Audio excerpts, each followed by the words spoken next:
Hey everybody, welcome to my channel. My name is Amber. Thank you so much for watching my video today. I have two thrift flips that I want to share with you. So let's go ahead and get on to this first one.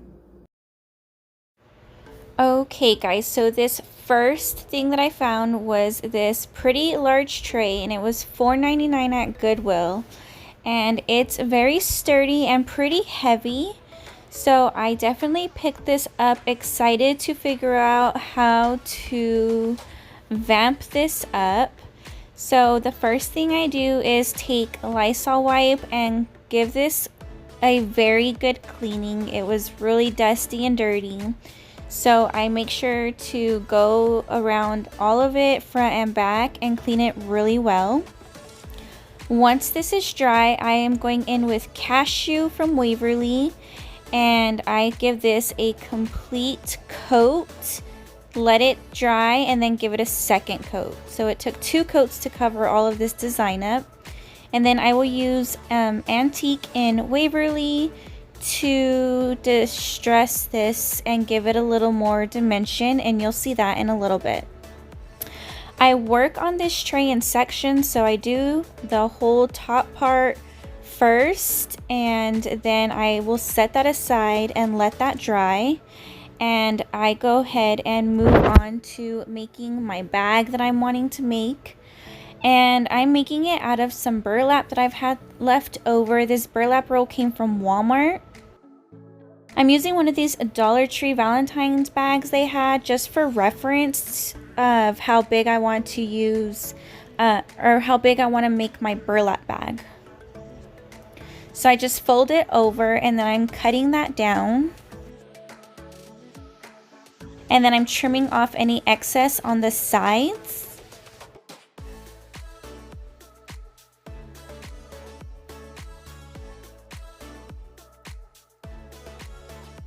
And then I make sure that it's all even before I start forming my bag.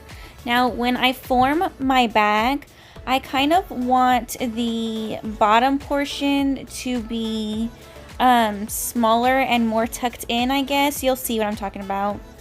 See there, I tuck the bottom pieces in a little bit more, so it's a little bit more tapered down, and I leave the top a little wider.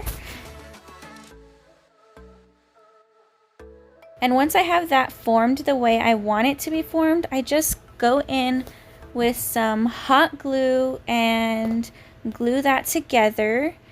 Be careful whenever you are gluing with hot glue and you're using something with holes in it like this, because you will burn your finger.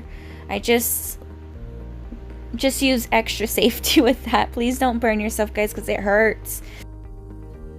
Anyways, now that I've got my sides glued down, I do want to bring the top down to make it like a cute little burlap bag, like I said. So I glue that piece down as well, and then I'll just go in and cut off any excess that is hanging out so that that's not visible.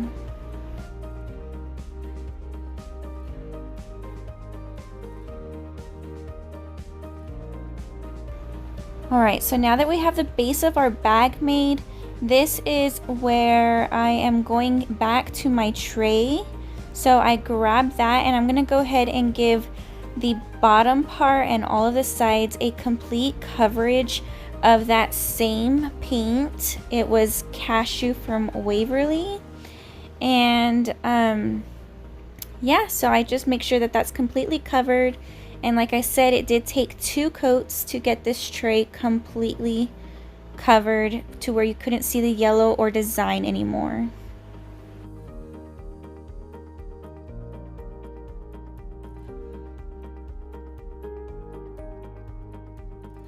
Now you see me going in with one of Dollar Tree's stencil brushes, and I'm using that Antique from Waverly, and I'm kind of just going along all the corners, all the edges, and the creases of the inside of the tray and around the handles, and I'm just giving it a more distressed look just to give it a little more dimension instead of it being that flat cashew color.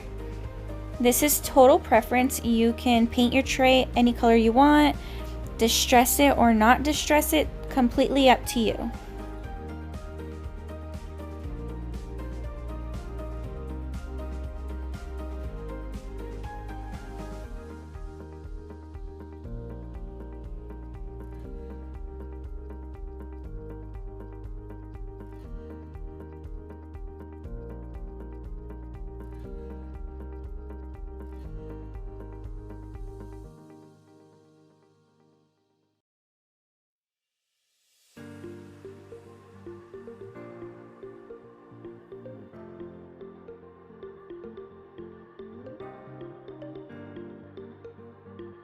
After I have my tray completely distressed to my liking, I am taking this wooden crate from Dollar Tree and our burlap bag, and I'm trying to place it to see how I'm going to want it sitting on the tray.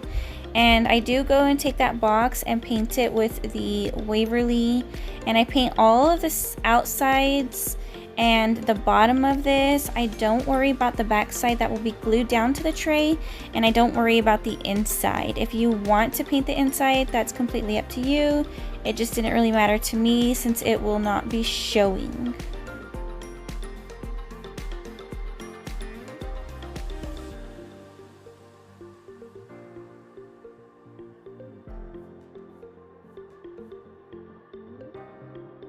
And I love just the extra look that this box is going to give our tray and the extra color it's going to bring into it.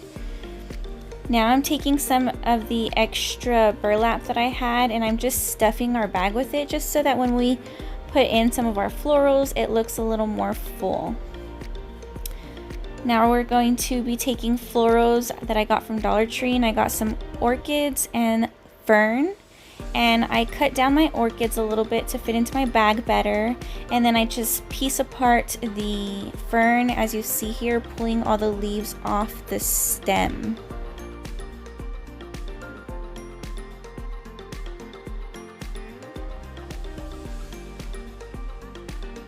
Now we're gonna go ahead and put some hot glue on the back of our burlap bag and place that on the tray.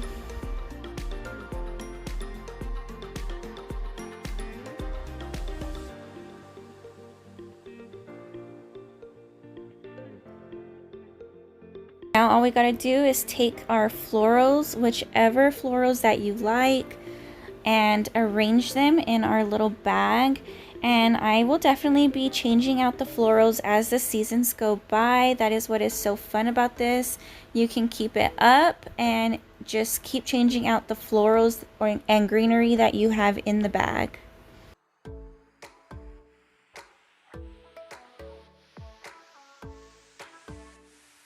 Taking some hot glue onto the back of our crate, I glue that down at the bottom of our tray, as you see there. I'm also taking this decal that I just typed up on my Cricut, and it says "Bless This Kitchen," and I am just applying it to that blank space there. And this transfer tape that I have, it peels up my paint, so you do see me give it a little touch up. It is the Duct brand from Walmart. I do not have luck with this when it comes to painted surfaces, so definitely went and got me some Cricut transfer tape, but this is all I had at the moment. But I do give you a fair warning about that. I just don't have luck with it, at least on painted surfaces. Now I'm going to take this eucalyptus that I pick up in bundles from Walmart, and I'm going to put that in our little crate. And I keep this held down by putting some of the Dollar Tree floral foam in there, and I don't glue it down or anything. I just place it down and it holds it pretty well. It would be really cute also if you put succulents in this little crate. I think that would look really adorable. I didn't have any at this time, but I think picking up different types of succulents and just giving it a really nice arrangement will look really pretty in this crate. As you see there, I did add a little twine bow that I quickly made, and add that to our little bag just to give it a little something. Now these are the sawtooth hangers that I chose. They're really easy to apply. I just find the middle point of my tray by using a ruler, and then I hammer those in.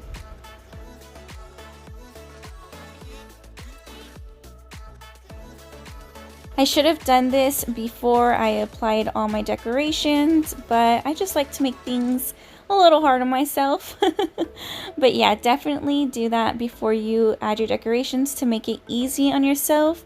And this is how it looks. It is hanging in my kitchen, and I absolutely love it as a decor floral piece. and sign. It looks absolutely gorgeous in the kitchen, and I love how this turned out. Let me know in the comments what you think.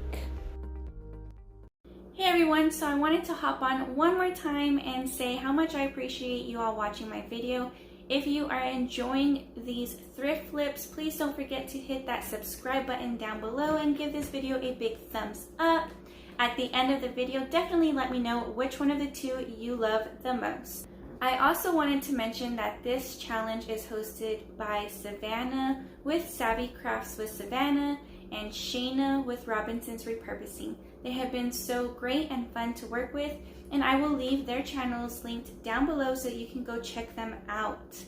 I will also leave the playlist for this challenge down below so that you can check out all the other crafters that have worked really hard to put this together for you all.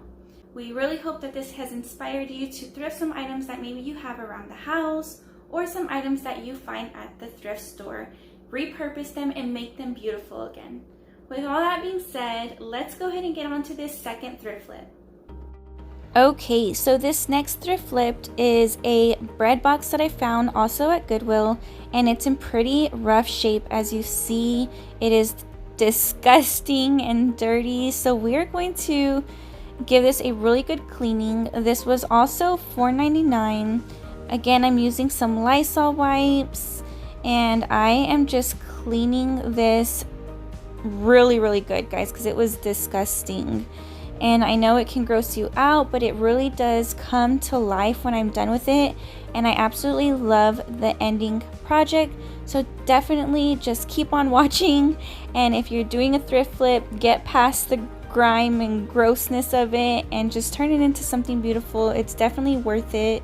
So yeah, anyways, I'm going in with this chalk paint, and I am not a fan of how this chalk paint was covering this piece up.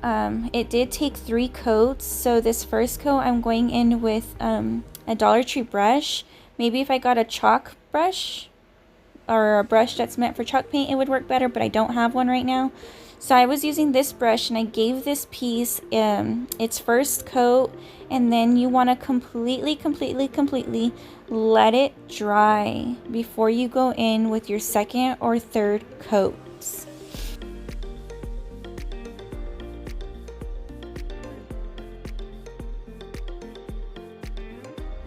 And I know it's looking kind of rough here, guys, but with the second and third coats, it does get better.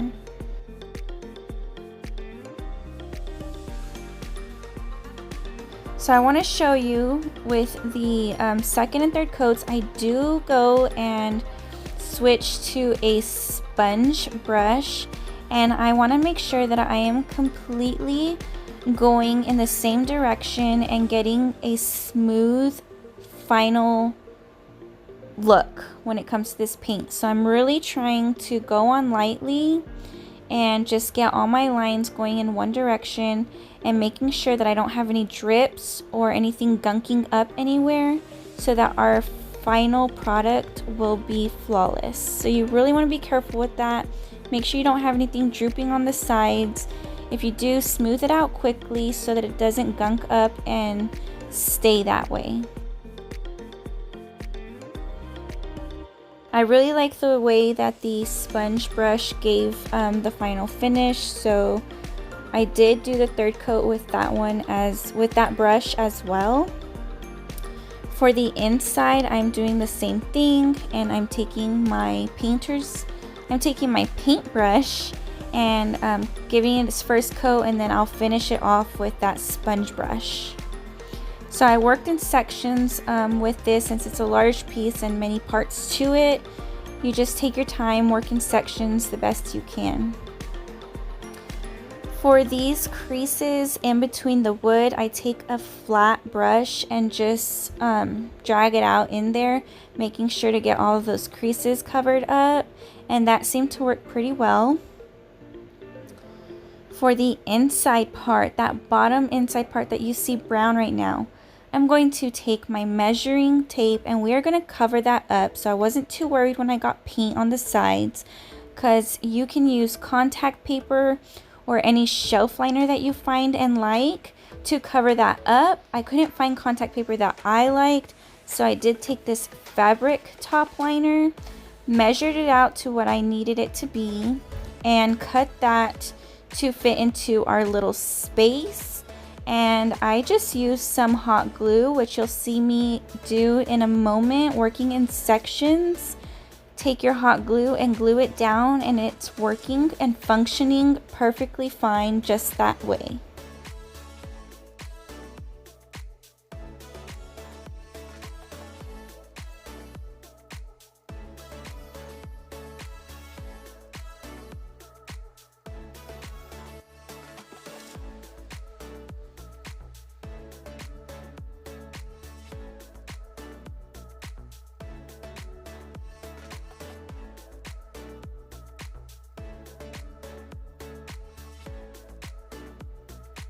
All right, the next step for our little bread box is distressing it. I take ink by Waverly and this stencil brush, and I am just going in on all the corners, curves, and painting this on. You will see me go ahead and switch to a flat brush to get into those creases in a little bit of the front of the bread box. And with the paper towel, I just have it on hand just in case I get a little too heavy with the black distressing. You can distress this as much or as little as you like, and if the paper towel isn't doing it justice in wiping, if you got a little too heavy, you can go back in with your white paint and soften your marks up. So here I am going in with a little bit of a flatter but fluffy brush and just pretty much running my black paint along those lines and giving it a very nice distressed look. I love the way this looks. You can do it with black, you can do it with your antique paint. I think that would look nice. You can really distress it however and whichever way you'd love. But this is the way I decided to go, and I do not regret I do not regret it at all. I love the way this piece turned out. For the sides, I just kind of go in with that flat brush, with a flat brush, and I kind of just dab little spots here and there, and then I will go in with my white paint and just kind of soften those up, and I love the look that it got from that.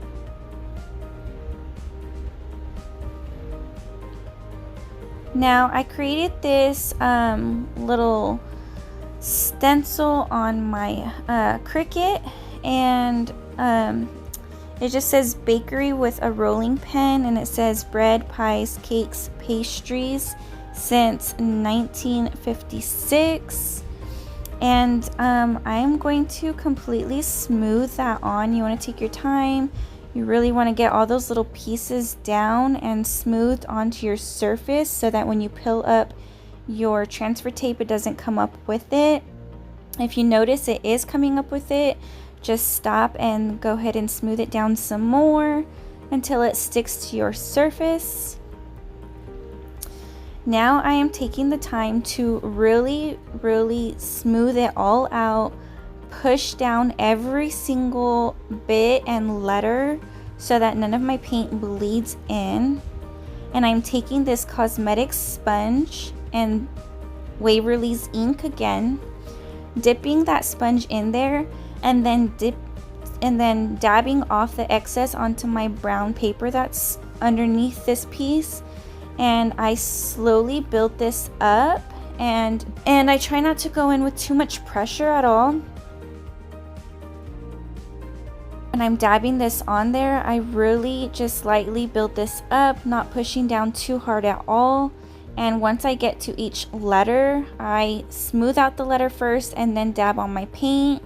And also, if I have to dip back into my lid, I go ahead and again dab off the excess onto my brown paper. You really want to be careful so that none of this gets into under your stencil. I would really hate for you not to get the smooth lines that you're wanting. So really take the time to press it down and then dab your paint in lightly and work it up.